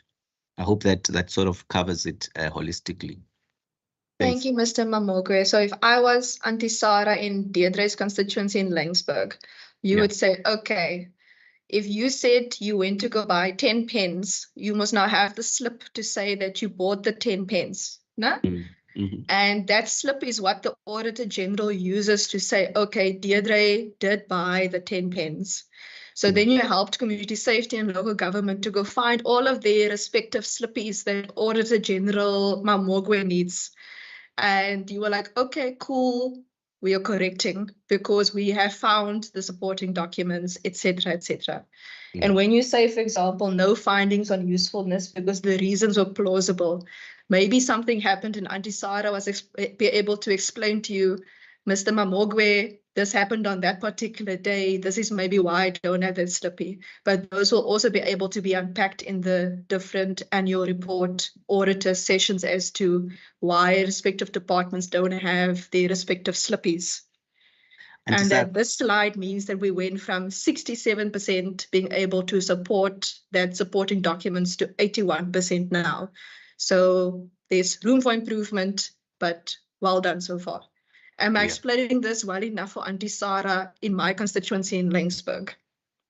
Yes, that is fine for Auntie Sarah. I think in terms of just saying to Auntie Sarah, when it comes to performance as well, if you would have said beforehand to Auntie Sarah that, Auntie Sarah, I'm going to deliver 10 pence to you, right?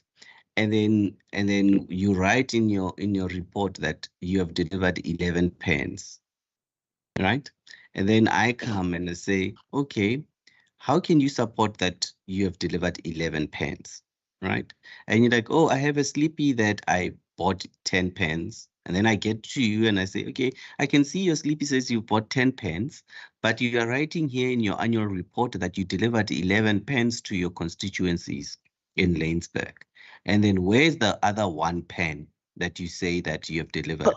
And then you say to me, oh, that pen, I got a donation from ShopRite to give me an extra pen. Then I'm going to come to you and say, please prove to me that you got 1 donation from ShopRite for an extra pen, such that you can say to the readers of your annual report that you have delivered 11 pens. And then we go and we find that that support that comes from ShopRite that says you also gave you an extra pen because your budget can only buy 10 pence. Okay. So as we go, okay. So as we go into the respective departmental and entity reports, where there are those particular discrepancies, those are the type of questions we can ask. Where did you get this extra pen? Was it donated? Did it come out of the air? Did the Little Mermaid donated? What happened here? Okay. Yeah, but in some departments it will be that you said you told your constituency you're going to deliver 10 pens, but you delivered 6. You know, there's a shortage of 4, but not a shortage. I won't call it a shortage, but there's 4 that is a non-achievement. What does the non-achievement mean? What caused the non-achievement, and explain that so that can be able to also be plausible. But usually those reasons for the 4 that is not achieved is written in the annual performance report as well. Thank you so much. I think the next presentation from PT also speaks to that in this regard. Members, are there any burning follow-up questions before I deal with the Provincial Treasury presentation? Chair, can I get my question on local content? Apologies. Yeah, you guys ran with Auntie Sarah. Now you forgot my question. Apologies, Member Mkonda, because part of your first question, you were saying, can we please explain it in layman's terms? And I was trying to explain to Mr. Mamogwe that in not so fancy English that while in budget committee, we will use all of our technical terms, the Auntie Sarah who's maybe watching on YouTube doesn't necessarily understand what the respective presentation means. Mr. Mamogwe, over to you. Yes, I think so. When we look at the prescripts around local content, we look at whether there was, for example, advertisement of local content when you do, procure goods that require that they should be locally produced and so forth. Whether when you did your assessment of your bidders that came, and bidded for a specific provision of a service, whether those specific suppliers, for example, declared the percentage of local content that they're going to be supplying to you, and you used it to assess them appropriately across the spectrum. So those are the things that we look at when we look at local content, honorable member, and then those will then be the issues that we'll pick, where it will be various issues, whether a good that should be procured using local content was advertised as such, or whether it was assessed as such, or whether the winning bidder that had actually provided goods of local content, including things like whether it was reported to DTI. And so forth and so on. So that was what we looked at when we looked at issues of local content, honorable member. I do note, the issues of local content in terms of the of the prescripts, the new prescripts, in terms of whether they are sitting in the new prescripts, whether those remain relevant for us as an audit office to look at, and whether they remain relevant. And I know that there was also a constitutional judgment around all of these issues of local content, and we do note that as we looked at this area as well, Chair. Hope it covers. Thanks. Thank you so much, Mr. Mamogwe. I just want to say, I think this might be the last Auditor General formal engagement that this term of members of the WCPP will have with you. Because we end off the year usually with annual reports, and then we go straight into adjustment budget. Next year will then be the budget season. So let me just maybe put my video on in case you forgot what I look like. Perfect. So I just want to say thank you so much to the AG's office, and also to the business unit leader, Ms. Cullen, in her absence. I know she had prior commitments to today's meeting. Thank you for your engagement over the past years, but also for being able to walk a path with us to say, okay, how do we get from A to B to the next level in terms of ensuring that money is being spent on what was said the money is going to be spent on. And we really appreciate you and your whole team. Please, when you go back to the office, I hope there's some nice coffee for you to celebrate within this tough economic times. We really, really appreciate you, and we thank you for walking this path with Budget Committee with us. With that. Thank you, Chair. We also appreciate the committee, and we are always available as an audit office to lend a hand and to walk this journey with you. Appreciate it. Thank you so much. Thank you so much. With that, the members of the audit office for the province, you may be excused for your day-to-day tasks. Provincial Treasury will now present. If you wish to stay on, you're more than welcome. We always appreciate the attendance, but you're welcome to go about your day-to-day business. Acting HOD Kantana.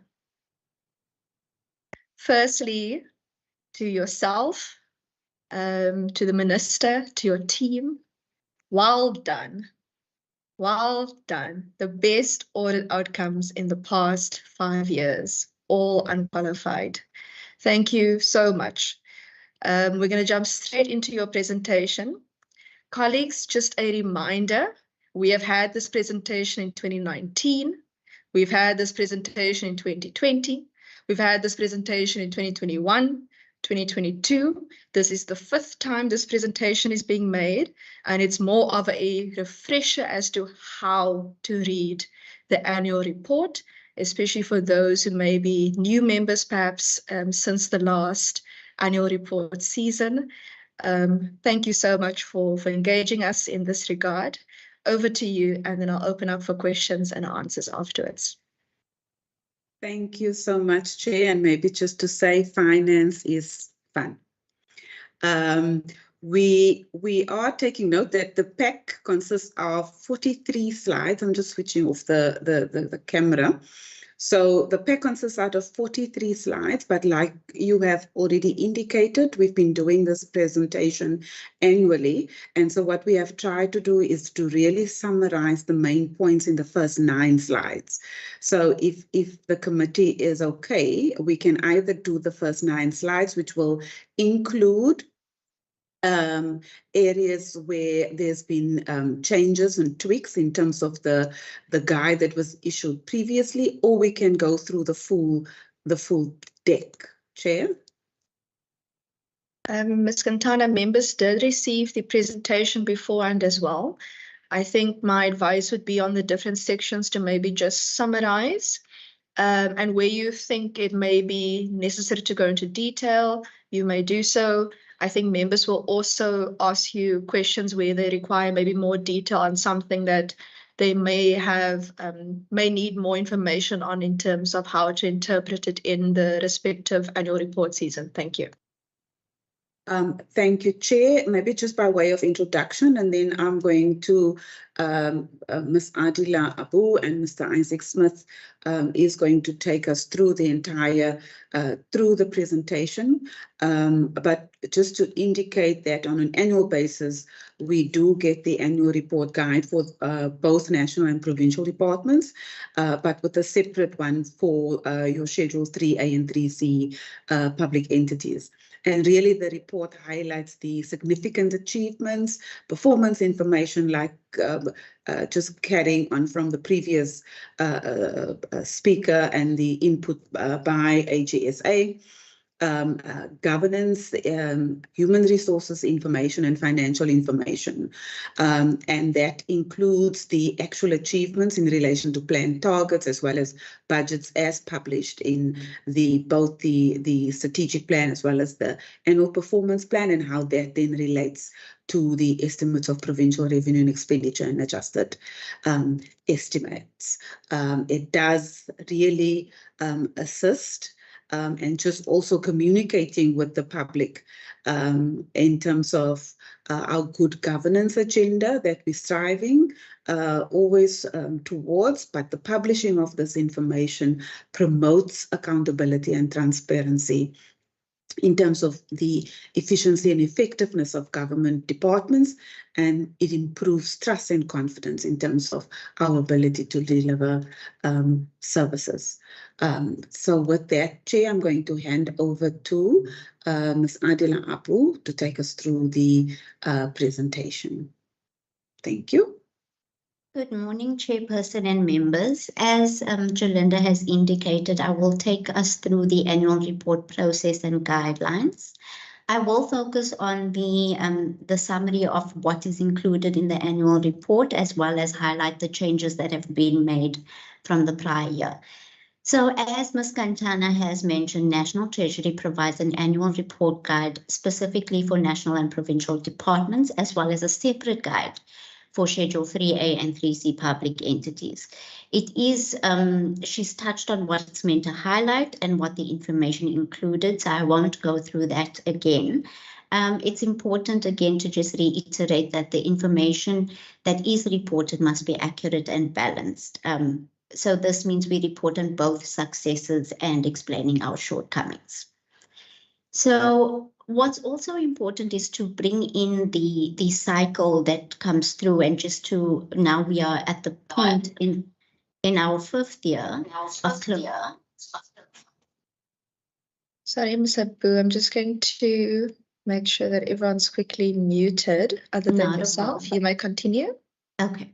So when we started this process, as you've mentioned, Chairperson, at the start of the 5-year period, we start off by creating our strategic plan, and on a yearly basis, we then update it through our annual performance plan. In this is our budget information, and it also our strategic and APP plans both cover critical areas for the respective departments. In the in-year process, we focus on the first year is where we focused on the strategic plan, and we included our output and service delivery information. During the year, you would have the medium-term budget process, which looks at expenditure trends, the 3-year forward estimates, and the strategic direction that's explained, and the previous year's outcomes that's incorporated when we consider resource allocation. From there, when we look at all of the plans that have gone through, we then filter it down to our individual performance plans. And what we want to achieve from this is that the staff performance plans and contracts are linked to the departmental key objectives and outputs. And what we're trying to achieve by this is to indicate the individual contribution in towards achieving the departmental objectives.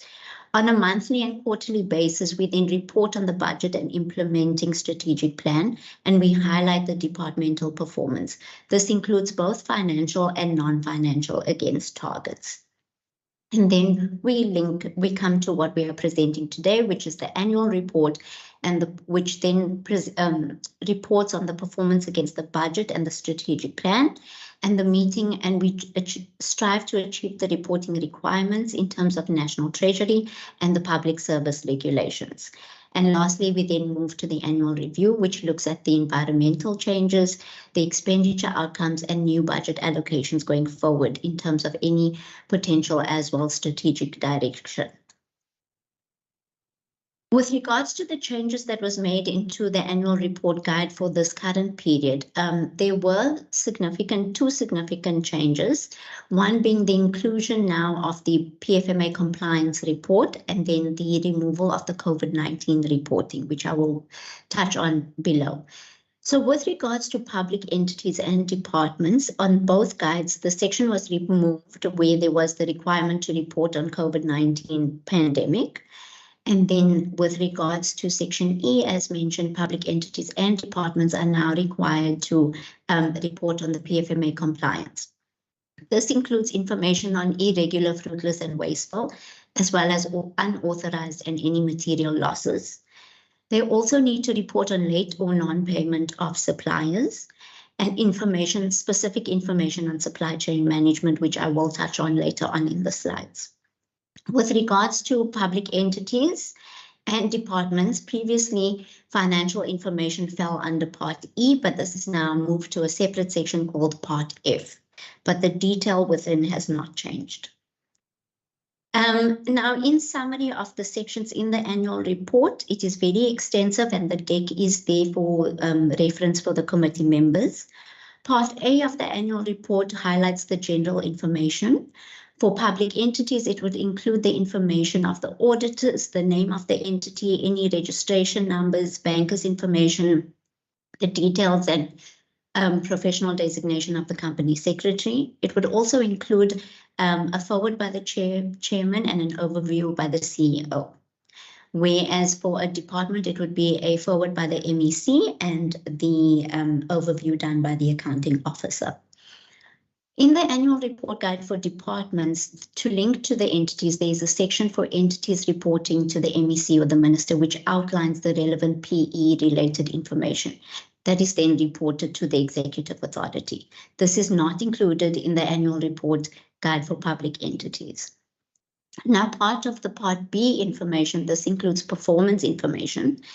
The performance information relates to standardized outputs and output indicators, and this relates to, for sectors and concurrent functions, this would relate only to departments. It would also include the Service Delivery Improvement Plan, also known as the SDIP, also particularly for departments. It includes any transfer payments that provincial departments, as opposed to for public entities, it would be revenue collection section. And then lastly, it is the conditional grants and donor funds only applicable to provincial departments. Part C is our governance information. This contains the reports by various committees and functionaries within the departments and entities. It is to ensure that governance is given effect to, including the audit committees, internal audit, enterprise risk management, and fraud committees. Part D is then our human resource management section, which provides what is required is additional commentary on SMS filling of posts, the timely signing of performance agreements, the utilization of consultants, if any, and this is required for departments only. Then there are additional commentary on any training costs, employment and vacancies, and reasons for staff leaving. And this is required for public entities only. In terms of Part E, I will touch on when I move to slide 33. Part F, which is the financial information. This is basically your annual financial statements, which has been subjected to the audit by the AGSA. It is with the intention to give a view of a fairly present audit opinion on the financials, on the PDOs, as well as the compliance with laws and regulations. Now, in terms of the oversight responsibility of the committee, this is meant to assist. What the committee would be required to consider is to evaluate all the information that's included in the annual report, to evaluate particularly as well the information in Part F, which is your financial statements for departments and entities, and to ask any relevant questions to confirm that all revenue, expenditure, assets and liabilities are accurately included and reported on. It would also be to evaluate the audit reports that are issued by the AGSA and reflect on any key messages that the AGSA might have highlighted, and follow up on any prior SCOPA resolutions and identify if the organ of state has acted on these resolutions. The committee may ask for any additional information not specifically disclosed in the annual report to ensure that their oversight responsibility has been carried out. And at the end of the public accounts process, the committee will produce resolutions which must be given effect to by the relevant organ of state. Then in terms of the way forward, as a province, we will continue to drive a culture of compliance, good governance, and effective performance. We will also continue to focus on the integrated approach and process optimization to continue to realize value for money and impact citizens in a positive way. We continue to strengthen responsive planning and budgeting, and to continuously improve and drive appointments that are fit for purpose, experienced and competent departmental and entity officials, and to continue our focus on systems and data enablement as identified as a key lever in improving decision-making and foresight in an efficient manner. Further to this, we will continue to institutionalize and roll out the required relationships, including with combined assurance, and and to note an increase in legislative interpretation and implementation leads to challenges that can or may cause irregular expenditure, which we continue to monitor and provide support and oversight on. The rest of the presentation goes into more detail on parts A, B, the governance information in part C. I think just to highlight on the governance information on slide 25, to note that the one change has been on the 2 new department name changes and the new departments, which means that the cluster is now infrastructure and mobility. And then when we come to part E, which is the new requirement, it is in terms of the irregular expenditure that is required to be reported in the annual report.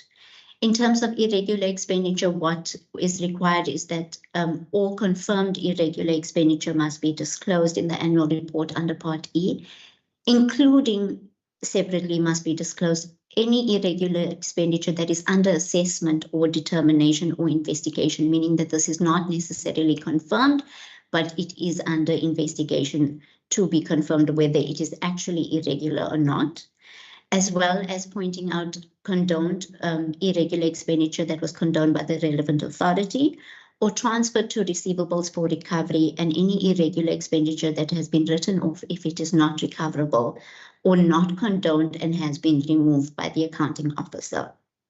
The same request, the same requirement is for fruitless and wasteful expenditure, but to highlight it is either there is not to be transferred, so it is recovered or transferred to receivables for recovery.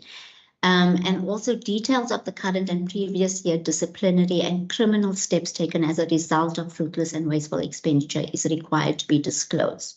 And lastly, with unauthorized expenditure, the requirement is to disclose in the annual report the confirmed unauthorized expenditure that is still under assessment, meaning that they might not be confirmed to be unauthorized, or still under determination, or still under investigation. And then accounting officers and accounting authorities must maintain systems, processes, and procedures that will enable for the tracking of invoices that are received by the institute from receipt up to payment. So they are now required at the end of each financial year to record consolidated information on late payment of suppliers for the year in annual reports of their respective institutions as indicated below. So what is required to be reported is the number and rand value of all valid invoices received, the number and rand value of all invoices paid within 30 days or within the agreed period by the supplier, the number of invoices that are paid after 30 days and later than the period or later than the period agreed by the supplier, and anything older than 30 days or in excess of the period agreed which remain unpaid and where such invoices are without dispute with suppliers, that is required to be disclosed separately, as well as if the invoices are over 30 days or in excess of the period agreed with the supplier and remain unpaid, and they are in dispute with the suppliers. A narrative is also required indicating the reasons for the late and or non-payment of invoices, including reasons for invoices that are in dispute where applicable. In terms of the supply chain information that's now required in the Part E of the annual report, accounting officers or authorities must ensure that all procurement by other means is reported on in the annual report of an institution in the format prescribed in terms of the instruction on enhancing compliance, transparency and accountability. Now, in terms of that instruction, it states that this relates to competitive bids, meaning that it is bids above 1 million rand. In terms of contract variations and expansions, the accounting officers or authorities must also ensure that variations or expansions above the thresholds prescribed in terms of the same instruction are reported on in the annual report of an institution in the format prescribed. Now, in terms of this instruction as well, this relates to anything the lesser of the above of 15% or 15 million. On goods and services, and the lesser of 20% or 20 million when it relates to infrastructure. So, Chairperson, that is the key information in terms of the annual report guide. As you've mentioned, we have gone through this for the 5th time today. If there are any questions, I will take note of them as the Provincial Treasury and we will respond. Thank you so much, Mrs. Abu. With that, colleagues, any hands, any questions? Okay, Ms. Abu, I'm assuming that everyone, no questions mean everyone says they know exactly how to read an annual report and they are experts by now, and there are going to be no questions. Perfect. Wonderful, wonderful. With that, if there are no questions, I will then excuse you guys to go about your day-to-day activities. Just again, congratulations, and please do give the team at Provincial Treasury just a congratulations, along with the team that assists you, the coordinating departments of Premier and local government in this regard, that was indicated previously, for such an amazing achievement, the best outcome in the past 5 years. With that, Ms. Quintana, again, as I said to the AG, this is the last annual report season these particular members will be going into with you. We will still be seeing you up until the end of our term, obviously, for those of us who are lucky enough. But thank you so much for being able to take us with you on this journey. And just congratulations, because when you look at where we were in 2019 and where we are now, you can steadily see the improvement year upon year upon year. And we thank you for that. It's appreciated. Thank you, Chair. Wonderful. Colleagues, with that, I'm just going to ask that you just please stay online for administrative matters. Ms. Kamish Ahmed, I just want to check for the draft set of minutes. Do we have enough respective members who were present at that previous meeting? I know we have some alternates standing in today. Okay, so members at the previous meeting was myself, members Mvimbi, Yeah. Nkondlo, Yes. and I think, yeah, and Philander that Yes, are Chair. currently in the meeting. Let me Yes. just quickly see online also go down at alternate members. Alternate members, let me just see who's online today. Okay, so those that I mentioned that are online today. Okay, so we are dealing with the minutes of the 21st of September, colleagues. You can check your attendance on page 1. Okay, page 2, we received the briefing on the payroll that day, as well as the quarterly performance report. We had then dealt with some committee matters, reports, and minutes. And there were questions and resolutions by members that they've asked for extra information. That's page 2. We can go on to page 3. That's it, Chairperson. Is that it? Okay, thank you so much. If I could have a mover for the report, please. There were only 4 of us here currently in the meeting that were present on that day. Thank you, Member Nkondlo. I move, Chairperson. Thank you, Member Seconded. Mvimbi. Member Nkondlo. Seconded, Chair. Thank you so much. With that, the minutes are adopted. I just want to check, Ms. Kamish Ahmed, do we have any other committee administrative matters that we need to deal with?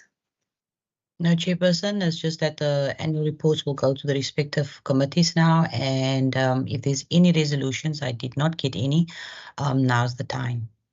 Okay, colleagues, are there any resolutions? Okay, I don't see any. With that, this annual report, the trends, and this will now be unpacked in the respective annual report sessions per department, as well as your respective SCOPA sessions. Just a reminder that parts A, B, and D are dealt with in your general standing committees, and C and E are dealt with in your respective SCOPA sessions. But colleagues, given that this is our, again, last annual reporting season, I wish you well in your annual report reading and your engagements with the respective departments and entities. Thank you so much for truly helping the Budget Committee making finance fun again. With that, the meeting is adjourned. Goodbye. Thank you, Chairperson. Thanks, Chairperson.